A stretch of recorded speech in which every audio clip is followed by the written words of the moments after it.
E hoje no canal do Investidor Classe Média nós vamos conversar sobre os FIAGROS, fundos de investimento do agronegócio. Especificamente a gente vai conhecer esse FIAGRO OIAG11, que é o Ouro Invest Innovation.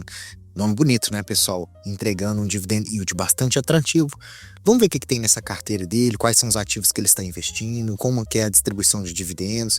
E mais importante, se ele é um fundo tão bom, por que as cotas vêm caindo constantemente com o passar do tempo? Então a gente vai conversar aqui tudo e depois de assistir o vídeo por inteiro, você vai conseguir ter mais certeza das suas decisões, você vai conseguir casar com a sua tese de investimento para ver se vale a pena ou não investir nesse fundo, tá? E é interessante aqui, só a título de curiosidade também, falar sobre FIAGROS é importante porque nós temos um crescimento exponencial no número de cotistas investindo nos FIAGROS, né? A gente tem até outubro de 2024 558.547 CPFs cadastrados nos investimentos. Então tem 558 mil cotistas aí investindo nos FIAGROS, a gente tem que ficar atualizado. Então, quando você vai lá na sua corretora, digita OIAG11, compra uma cota, fica feliz quando recebe os dividendos, mas onde você está efetivamente investindo nessa carteira dos FIAGROS? A gente tem que distribuição maior dos investimentos. Apesar de estar diversificado nas nossas regiões daqui do Brasil, nós temos Paraná, Mato Grosso e aqui no meu querido estado de Minas Gerais, ali em maior parte das suas carteiras, em 18,2% os insumos agropecuários, ele tem 16% em renda fixa, nós vamos conversar sobre isso. Depois 14% no sucro energético, que é uma área bem interessante dos FIAGROS ali de se investir. Depois ele tem os direitos creditórios do agronegócio e assim ele vai diversificando mais a sua carteira com o passar das oportunidades. E a gente precisa entender que o OIAG11 ele pode investir em vários ativos financeiros relacionados ao agronegócio. Ele pode comprar ali o CRAs, que é o mais comum, né? Mas ele pode também investir em CRIs, ele pode investir em CRIs relacionados aos imóveis rurais ou às cadeias produtivas, ele pode comprar também cotas de outros fundos do setor do agronegócio. E com isso nós temos um fundo que tem uma taxa média da sua carteira, os ativos de rentabilidade, na média, estão rendendo CDI mais 4,2. Ele é um fundo bem pequeno, tá, pessoal? Comparado com os outros que temos aí de bilhões, ele só vale, na verdade, o que o mercado está disposto a pagar por ele é 69 milhões, mas teoricamente ali a carteira dele valeria 89 milhões de reais. Então um fundo bem pequenininho, com uma liquidez até interessante para o tamanho do seu fundo, né? 195 mil reais de liquidez média diária, pagando um dividendo muito atrativo mesmo. Hoje ele custando R$ 7,41, nós temos uma desvalorização desde o seu início de 23,29% e uma queda maior do meio do ano para cá, né, pessoal? Tá todo mundo assustado aí com os FIAGROS despencando, praticamente ninguém sabe se é só por causas macroeconômicas ou se isso envolve alguma má gestão do próprio fundo. E a gente pode traçar um parâmetro que agora nós temos um dado novo também, que é o índice para os FIAGROS, que a Genial trouxe para a gente aqui, que é similar ao IFIX também. Então a gente compara aqui entre o IFIA, que é o índice dos FIAGROS, mais o IFIX, nós percebemos realmente ali que de setembro para cá, foi uma queda muito relevante relacionada ali aos FIAGROS, mais do que os fundos imobiliários. Então os fundos imobiliários caíram e os FIAGROS também caíram mais. Eu sempre falo aqui com vocês que está relacionado às questões macroeconômicas, né, ao risco fiscal brasileiro, tem afastado os investidores. Temos outro ponto também muito importante que está relacionado com os investimentos para o exterior, Bitcoin se valorizando, o dólar se valorizando. Investir em renda fixa no Brasil é muito, mas muito atrativo. Com isso, os investidores, grandes investidores que movimentam milhões, eles não vão comprar um fundo que tem um valor de mercado de menos de 100 milhões. Até porque um grande investidor ele pode aportar tudo isso num fundo e fazer toda essa bagunça. Ele nem consegue comprar as cotas desse fundo, na verdade. Então, todo esse cenário mais pessimista faz o quê? Faz o fundo cair, mas não necessariamente porque a carteira do fundo é ruim ou porque ele está incorrendo em inadimplências. Depende de vários fatores diferentes. E só para a gente entender aqui um pouquinho sobre aquele índice, o IFIA, o índice de FIAGROS da Genial, a gente tem aqui os FIAGRos que são mais negociados, essa carteira é girada aí de 4 em 4 meses, reabastecida, né? Então a gente tem o primeiro, que é o KMCA, RURA 11, VGIA, RISAG, Betal, VCRA, XPCA, dentre outros que compõem essa carteira, que é uma carteira teórica para medir o índice. Então agora a gente já consegue ver se os FIAGRos estão performando bem ou mal de acordo com esse próprio índice. Outro ponto também que o fundo pode ter sido relacionado com a queda nessas cotas é a diminuição da distribuição de dividendos. Mesmo assim, ele custando 7,41, está pagando 16% em dividend yield, pelo menos nos últimos 12 meses, foi o que ele pagou, com 25% de desconto no valor da cota, tá? E veja, a gente tem, que eu sempre trago também, ele é um fundo que tem a sua carteira, os CRAs ali estão atrelados ao CDI. O CDI acompanha a Selic. Olha só, em 2021, para 2022 e 2023, nós temos o que? Uma elevação da taxa Selic, com isso que o CDI rende mais também. O fundo atrelado ao CDI, ele tem essa carteira de CDI mais alguma coisa, lembra lá que eu falei CDI mais 4? Então, teoricamente, se eu tenho uma taxa de juros maior, eu tenho o quê? Um recebimento dos CRAs também maior, o fundo ganha mais dinheiro com isso, tá? Se eu tenho uma taxa de juros maior, o fundo rentabiliza mais, ele tem os dividendos maiores ali acima de 15 centavos.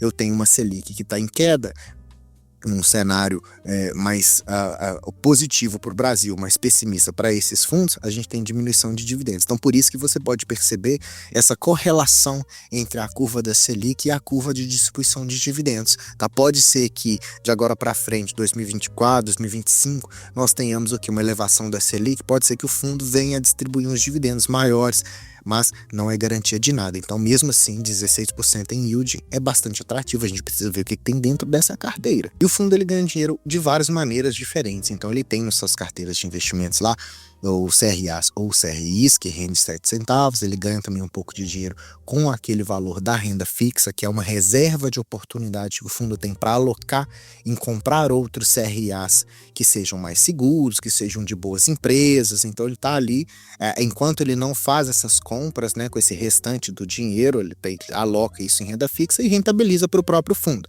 Tem também os outros fundos que ele tem na carteira, um pouquinho de despesa, claro, tem as suas reservas, e com isso é um fundo que distribuiu ali 10 centavos nos últimos meses, né? Pelo menos de agosto para cá, ele tem distribuído esses 10 centavos, tem uma reserva de 6 centavos também acumulada ali para dar uma segurança para o próprio fundo, e com isso ele tem ali umas características protetivas. Só para você ter ideia, olhando na DRE de outubro, então ele ganha, desses 989 mil reais que ele ganhou, né, que ele recebeu, foi ali 72% dos CRAs, 16% das cotas dos outros fundos, né, dos FIAGRos, e também os 12% em renda fixa. Então, aquele montante que ele tem, 12% que ele conseguiu rentabilizar de fazendo o seu próprio caixa, o que também é interessante. Não é o melhor dos mundos, mas é melhor do que você comprar um CRA que tem inadimplência ou tem um risco grande de inadimplência e não receber, né?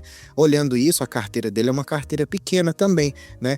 Dessa carteira toda, aquele montante de menos de 100 milhões de reais, a gente tem 53 milhões de reais, ou seja, 59% da carteira nos CRAs, a gente tem 9 milhões em CRIs e nós temos mais 12 milhões em outros ativos, que são outros fundos que esse FIAGRO possui, é a G11, totalizando 84% da sua carteira investidas nessa renda variável, digamos assim, e os outros 16% guardadinhos no seu caixa, onde ele vai fazendo essa rentabilização aí, digamos assim, se é que existe essa palavra, né, pessoal? Um ponto importante é que 2 dos seus CRAs ocupam um espaço grande na sua carteira, um de 10% e o outro de 7%, um da Ponto Rural e a outra da Uisa, que são duas grandes empresas, né? A Uisa nem se fala, é uma empresa excelente do setor sucroenergético, tem 7% da carteira ali rendendo a sua taxa ali de CDI mais 5,4 e outra taxa de CDI mais 4,8, tá? Um de 9 milhões e outro de 6 milhões. Apesar de serem empresas boas, o fundo poderia trabalhar numa gestão mais diversificada nessa carteira, né? Ela é uma carteira pequena até, então, só que imagina se um desses fundos não deixa de pagar ou incorre em inadimplência, os dividendos podem ser desfavorecidos nesse caso, né? Então, ter aquele caixa e começar a comprar outros CRAs ou outros CRIs para diversificar essa carteira é um dos objetivos da gestão, mas também nós precisamos ver que não é uma carteira das mais seguras, assim, né? Tem aquele seu certo risco, tá?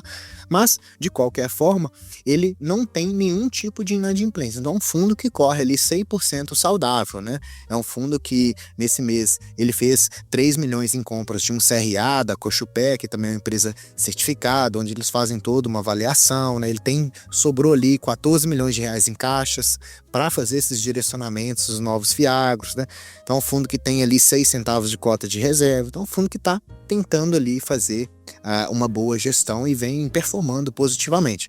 Mas quando a gente analisa rentabilidade, desde o seu início, né, um pouquinho antes ali, no meio do segundo semestre de 2022 até a presente data, é um fundo que, na maior parte do tempo, veio ganhando do IMAB, que é o nosso índice para medir a renda fixa, a atratividade de renda fixa, né, ou seja, quem tinha investido no OIAG11 estava com uma rentabilidade maior do que deixar o dinheiro na renda fixa lá no Tesouro IPCA+, mas agora, desse semestre para cá, ter despencado assim no valor da sua cota, fez a rentabilidade total cair, ir para 15,51% contra 19,57%, mas você, com um olhar mais longo prazista, comprar essas cotas e segurar, claro que não é sugestão de investimento, e segurar isso por um longo período, ainda mais nesses valores, com esses 25% de desconto no valor da cota, garantindo esses 16% de yield, isso aí pode fazer a sua carteira ter uma rentabilidade muito positiva.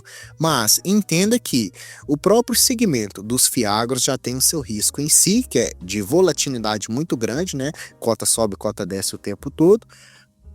Pode ter o risco de uma certa inadimplência, porque nós temos uma carteira pequena e um fundo que tem um patrimônio líquido muito pequenininho também vai precisar fazer emissões para crescer, né? Tem gente que não gosta, vai diluir a base de cotistas e tal, mas fica ali o seu risco-retorno, né? Para pagar 16% de yield, você não quer investir nas coisas que são mais seguras do mundo. Para isso existe a renda fixa lá aqui do Brasil, que está até rendendo bastante, né, pessoal? Então eu espero que você tenha entendido sobre o OIAG11, não tem nada de errado com esse fundo, é um fundo que está sendo marcado ali, sendo batido e amassado seus papéis pelo mercado devido a mais ao nosso cenário macroeconômico do que alguma coisa que realmente acontece. Então ele é um fundo pequeno, os investidores institucionais, grandes investidores, não vão recorrer a esse fundo. Então fica mais para nós pequenos investidores que compramos e vendemos cotas a todo momento, né? Não eu, mas muitas pessoas ficam comprando e vendendo cotas a todo momento, e isso faz o fundo ficar ali com essa volatilidade, tá? Inclusive porque ele diminui um pouquinho os dividendos, então o investidor ele sai fora logo,